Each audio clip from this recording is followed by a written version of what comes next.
Okay, so you've joined us for another deep dive, and this time we are going to be tackling lab ergonomics Yeah, in a medical research setting, right.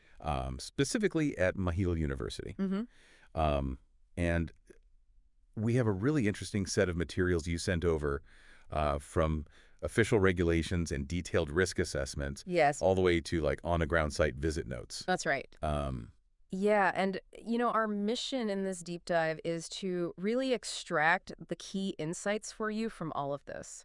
We yeah, want to go beyond just like what's there and really understand what are the underlying principles of lab ergonomics at Mahidol. Okay. What's important, what might be surprising, hmm and ultimately, how does all of this contribute to a safer and more effective research environment? Exactly. And we know that like you might be coming at this with different levels of expertise. Right. So whether you're deeply involved in this type of work yourself or just curious about the infrastructure behind medical research, Mm-hmm. we're going to break it down in a way that's clear and hopefully give you some real aha moments. Absolutely. Okay, so let's unpack this, Correct. starting with the foundational layer. Mm. The regulations Right. at Mahidol University for their medical research labs. Mm-hmm.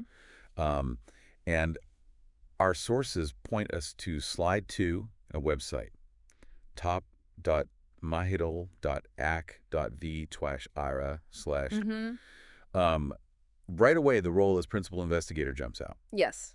And this is detailed further on slides 2 and 3. So I think a key takeaway here is that there's a clear line of accountability Okay. drawn directly to the principal investigator or PI Hmm. for research projects involving chemicals Yeah. that are seeking national funding. Mm-hmm. The PI is required to register laboratory user information within the National Research Management System, or NRMS, Right. which serves as a central database Mm-hmm. for research activities and funding across the country. And it looks like there's a specific tool for this registration called the eastprelabsafety.nrct.go.ca. Mm. And interestingly, it requires one registration per lab user. Right. So it's not just like a general lab registration. It's like tied to each individual working in the space. Exactly. So why do you think there's that emphasis on individual registration? That's a good question. Yeah. I think by making it individual, it likely ensures that everybody Lisa. who's working with these potentially hazardous materials Mm-hmm. is formally acknowledged within the system. Right. This could have implications for like training records, Mm-hmm. access permissions, and overall accountability in adhering to safety protocols. That makes sense. Yeah. Moving on, we encounter ESPREL. ISPREL. Slides 4 and 5 tell us that it stands for the Enhancement of Safety Practice of Research Laboratory, Wow. Thailand. Okay. And it sounds like more than just a checklist. It's like a broader initiative. It is indeed. Yeah. And what's significant here is that labs at Mahidol University can actually become ISPREL certified Wow. through both internal audits conducted by MU Kashim. Okay. That's Mahidol University's Committee on Safety, Health, and Environment, Mm-hmm. and external audits involving peer evaluation. Okay. So this dual approach, I think, suggests a really robust system of checks and balances. So by having both internal and external reviews, Right. they're getting kind of a 360 view of their safety practices. Right. It's not just meeting their own internal standards. Yeah, the peer evaluation brings in like an external perspective, Mm-hmm. likely based on, national or even international best practices, Right. which can help identify areas for improvement that might be overlooked internally. Here's where it gets really interesting. Okay. This ESPREL certification isn't just a voluntary badge of honor. Right. It's actually tied into the faculty PA Okay. or performance agreement Yeah. for the years 2022 to 2025 and again for 2024 to 2027. Wow. So that's a pretty direct incentive. If we connect this to the bigger picture, Yeah. embedding safety certification within performance agreements like this creates a direct incentive for faculties to prioritize and maintain these standards. Right. It moves beyond simple compliance and integrates safety into the core objectives of research activities. So by directly linking safety to performance reviews, they're not just hoping for compliance. Right. They're incentivizing it They're incentivizing it. at a fundamental level. Yeah, That's a pretty strong statement. absolutely. And we also see a brief mention of Strategic 4 SSS on slide 5. Okay. While the details aren't here, given its association with ESTL certification, Right. it's a safe bet that this strategic goal is closely linked to safety, security, and sustainability within the research environment. That's a reasonable inference. Yeah. Often, these types of strategic initiatives provide the overarching framework and resources to support specific programs like ECL, Okay. signaling the institution's broader commitment to these principles. Okay, let's shift our focus now to the practical side. Yeah, okay. What happens day to day in the lab with risk management? And slide 6 introduces the ESPRIO risk management checklist. Yes. It looks like this is the hands-on tool that lab personnel use to identify and mitigate potential hazards. Right. So we've seen the regulatory framework, and now we're coming to ESPRIO, which seems to be like a central program Yes. that Mahidol has implemented Right. to put those safety principles into action. Right. And this checklist is a key part of that implementation. Absolutely. The checklist is crucial Yeah. for proactively identifying and managing risks across various aspects of lab safety. Okay. And what's particularly useful for you, the listener, is that Mahidol University provides several resources to support this process. Yes. It seems like they've invested in making training and guidance readily available. Absolutely. We see a mention of Safety Training 2017 Dr. Fahn's talk, Oh, yeah. which is even available online. Wow. There's a YouTube link right here. Nice. YouTube.com, watch GJKBXP, WKEACNT 34677. Very helpful. It's great that they're using different formats for training. Indeed. And this multi-pronged approach continues Yeah. with the availability of a safety training manual from TropMed, Okay. the Faculty of Tropical Medicine, and specific RAMA ESPREL guidelines, which are even accessible through a GitHub repository. Wow. This variety of resources caters to different learning preferences Right. and provides multiple avenues for accessing important safety information. It's also worth noting that this ESPRIO checklist isn't static. Right. It appears to be reviewed and updated every 1 to 2 years. Wow. So that suggests a commitment to keeping it current and relevant. That's a key indicator of a robust safety management system. Regular review ensures that the checklist remains effective in addressing the evolving challenges Right. and incorporating new knowledge within the lab environment. Okay, now let's zoom in on a specific area. Okay. Lab ergonomics in the year 2567 All right. in the Thai calendar, which is 2024 for us. Slides 8 and 9 specifically address this. Okay. And it seems there was a focused effort this year on assessing and improving the ergonomic aspects of lab work. What's fascinating here is the direct application of ergonomic principles within the medical research lab. Okay. So the documents outline a process of assessing specific work activities, Yeah. identifying potential ergonomic hazards, Okay. like awkward postures or repetitive movements, Mm-hmm. evaluating the level of risk Right. associated with those hazards, Mm-hmm. and then proposing concrete improvements. We even get a glimpse of some examples. Yeah. For instance, looking at slide 8, we see job titles like medical scientist and descriptions of tasks such as using a microscope for extended periods. Right. The proposed improvements include adjusting the chair and microscope height. Then on slide 9, we see another example where improvements were suggested for tasks involving repetitive pipetting, Okay. recommending proper posture and technique. So it's clear they're looking at the practical day-to-day activities Absolutely. that could lead to discomfort or injury. Yeah, it really highlights that one-size-fits-all Right. definitely doesn't apply in a lab setting. For those of you who might be interested in digging deeper into lab ergonomics, Yeah. slide 10 provides some really useful external resources. Right. We have links to ergonomics information from the University of North Carolina's Right. Environment, Health, and Safety Division, both a general topic page and a specific fact sheet on lab ergonomics. Right. Why do you think they're pointing to external resources like this? Accessing external resources like this, I think, allows for a broader understanding of best practices and different approaches to lab ergonomics that might have been developed elsewhere. Okay. It's about leveraging the wider body of knowledge and potentially adapting successful strategies to their own context. And for researchers at Mahidol, there's also a fantastic internal resource. Oh. The ability to search through Scopus until July 2024, specifically focused on musculoskeletal disorders and lab ergonomics. Okay. The link is provided. It's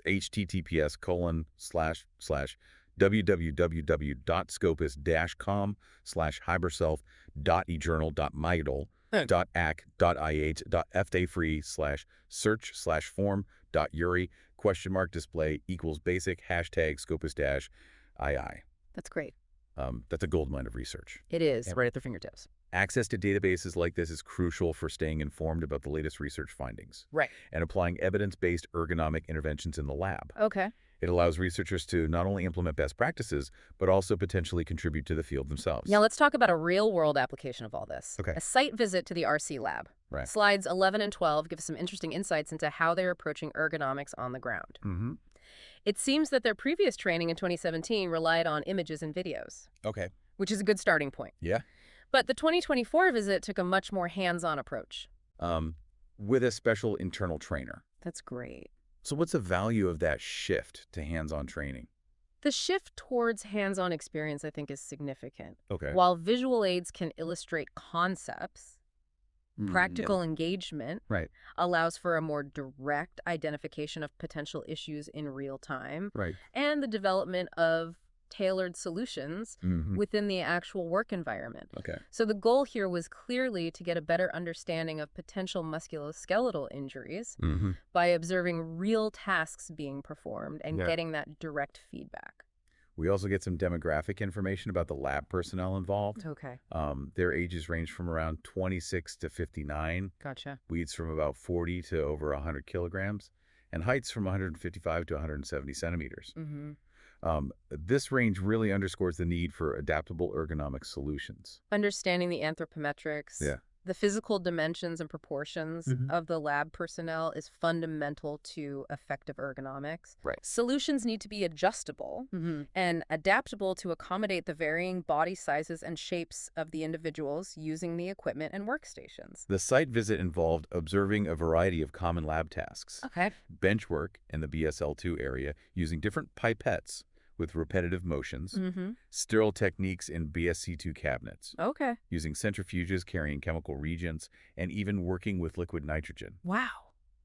It sounds like they covered a wide spectrum They did. of activities Yes. where ergonomic issues might arise. Observing these diverse tasks in their real-world context allows for the identification of specific ergonomic challenges associated with each activity. Right. From the fine motor movements of repetitive pipetting to the potential for awkward postures during prolonged bench work or while working within the confines of a biological safety cabinet. A comprehensive assessment is crucial. They also paid attention to the different types of chairs used at various workstations. So it's interesting that the site visits had a space limit of 2 persons at a time. Okay. But they planned to conduct multiple visits to gather enough data. Right. So this shows a commitment to thoroughness, even with logistical constraints. This iterative approach to data collection allows for a more comprehensive understanding of the ergonomic landscape within the lab, capturing variations in tasks, individual work habits, and even different times of day when fatigue might play a role. We also see some restricted access to certain documents mentioned on slide 12. Okay. Like the RAMA Safety WK 2022, RC_risk management all, and ESPREL_Phil_2024. Right.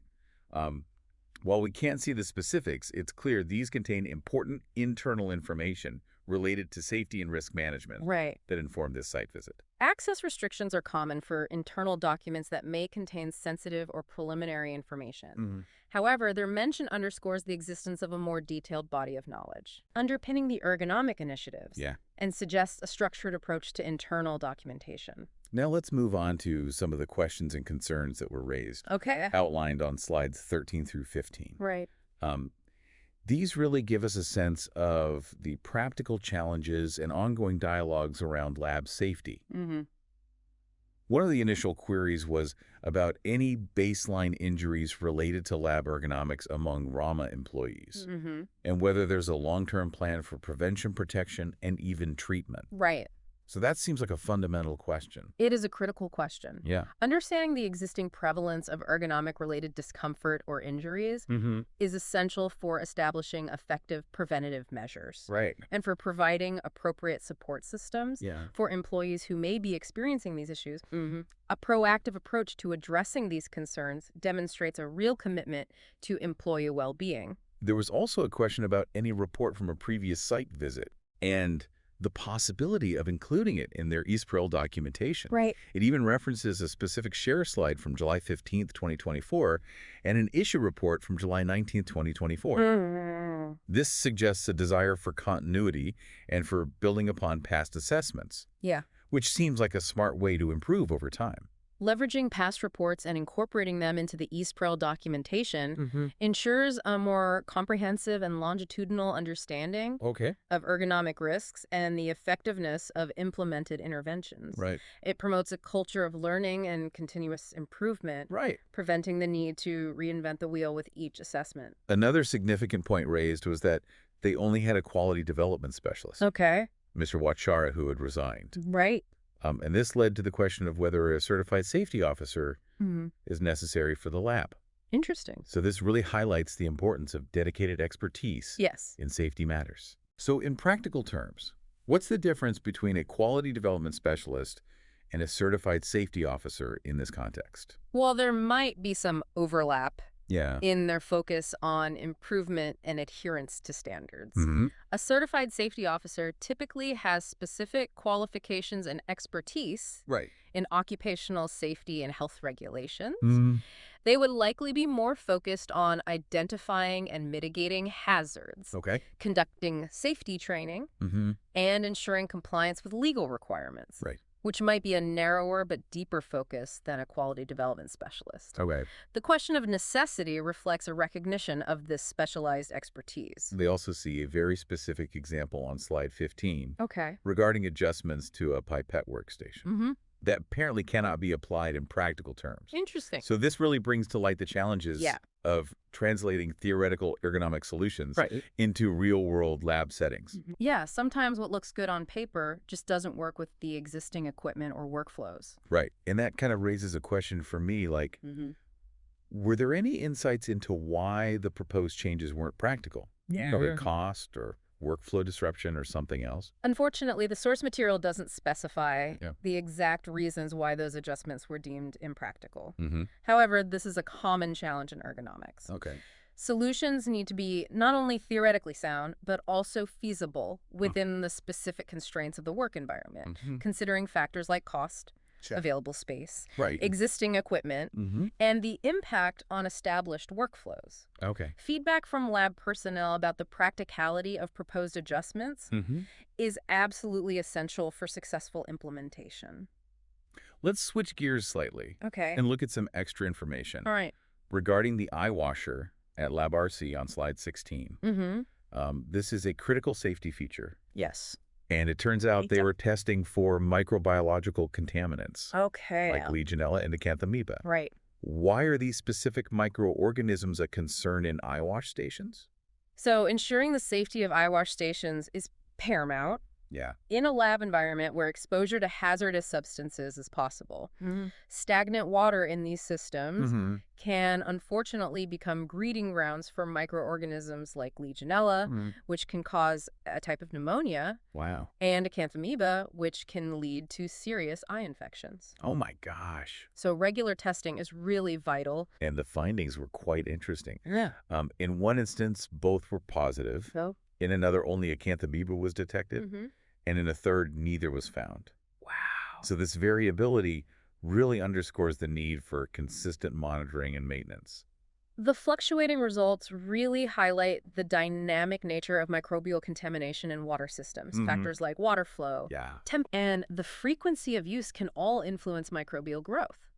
So regular testing allows for the early detection of contamination and the implementation of appropriate disinfection or maintenance procedures to ensure that those eye wash stations remain safe for use. Given these findings, the recommendation was to issue a formal letter to confirm that the water from the eye wash station is safe for eyes and that no injuries had occurred due to contaminated water.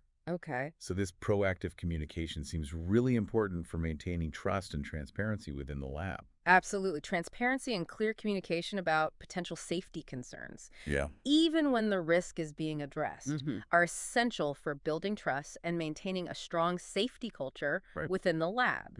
It reassures personnel that their well-being is a priority. Okay, finally, we have some extra information on occupational safety during animal experiments on slides 18 and 19. This is another important area of safety within a medical research lab. Yes, it is. And it's good to see that they're addressing this as well. Occupational safety in animal research involves a unique set of potential hazards, including animal bites, scratches, allergies, oh my gosh, and exposure to zoonotic diseases. Wow. So it requires specialized training and protocols. The fact that they have past experience and are utilizing online training resources like those from UW-Madison linked on slide 19 indicates a recognition of these specific risks and a commitment to providing appropriate education and guidance for personnel working with animals. These resources cover critical aspects like proper handling techniques and risk assessment to minimize potential injuries to both researchers and the animals. We even see an example of a UW-Madison animal handling risk questionnaire. Yes. Which really shows the level of detail involved in anticipating and mitigating potential hazards in this area. Risk questionnaires tailored to specific research activities, like animal handling, are essential tools for systematically identifying potential hazards and implementing targeted preventative measures before incidents occur. So as we wrap up this deep dive into lab ergonomics at Mahidol University, it's clear that they're tackling this from multiple angles. Absolutely. It's not just like one-off efforts, but a system that includes adhering to regulations, utilizing risk assessment tools, providing a range of training resources, and conducting on-the-ground evaluations to address ergonomic challenges in a practical way, and even extending to specific safety equipment and animal handling procedures. Indeed, the commitment to EASE Perel certification. The detailed ergonomic assessments informed by site visits, the attention to even specific safety equipment like eye wash stations, along with the focus on animal safety, all point to a strong and multifaceted emphasis on creating a safe and healthy environment for their researchers.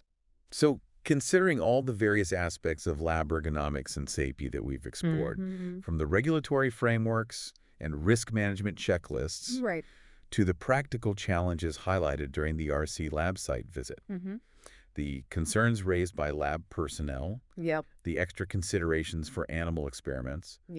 What do you think is the biggest ongoing challenge? That's a great question. In ensuring a truly safe and healthy work environment in a dynamic research lab like this?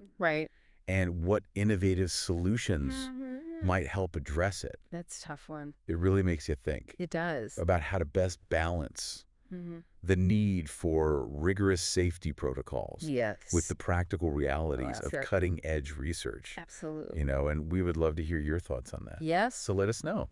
Let us know.